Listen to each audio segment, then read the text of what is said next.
Hello Google. Google থেকে Sunny Leonie বলছি, বলুন আপনার কি সেবা করতে পারি। ছোটবেলা থেকে এত ইংলিশ মুভি দেখছি, তারপরও কেন আমার ইংলিশ এত দুর্বল? হারামজাদা, সাউন্ড অফ করে। ইংলিশ মুভি দেখলে ইংলিশ শিখবি কি করে?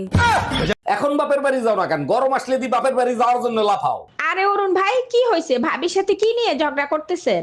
আচ্ছা ভাবি, শীতের সিজনে ঘরের বউ বাপের বাড়ি যাইতে চায় না কেন? আপনাদের চরিত্র তো ভালো না। শীতে বাপের বাড়ি বেড়াইতে গেলে আশেপাশের ভাবিদের নিয়ে শরীর গরম করবেন। তোমাকে কতবার বলছি ঘরের ভিতর যতক্ষণ থাকবা পা কাঁপাবা না, এতে অশান্তি আসে। তোমার থেকে বড় অশান্তি এই দুনিয়াতে আর আছে যে আসবে?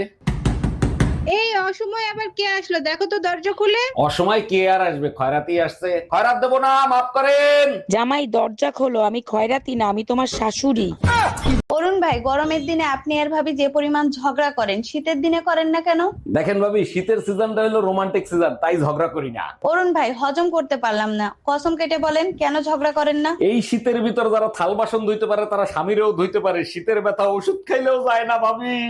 ছোট গিন্নি, তোমার জন্য একটা ছেলে দেখছি, গায়ের রং ফর্সা, দেখো পছন্দ হয় নাকি? দুলা ভাই, ফর্সা ছেলেদের গাধার মতো লাগে, আপনি চকলেট কালারের ছেলে দেখেন। আরে ছোট গিন্নি, ছেলে সরকারি চাকরি করে, দেখতে হিরোর মতো। সমস্যা আছে দুলা ভাই, মেয়েরা গাড়ির রং দেখেই বলে দিতে পারে ইঞ্জিনের সমস্যা আছে কিনা।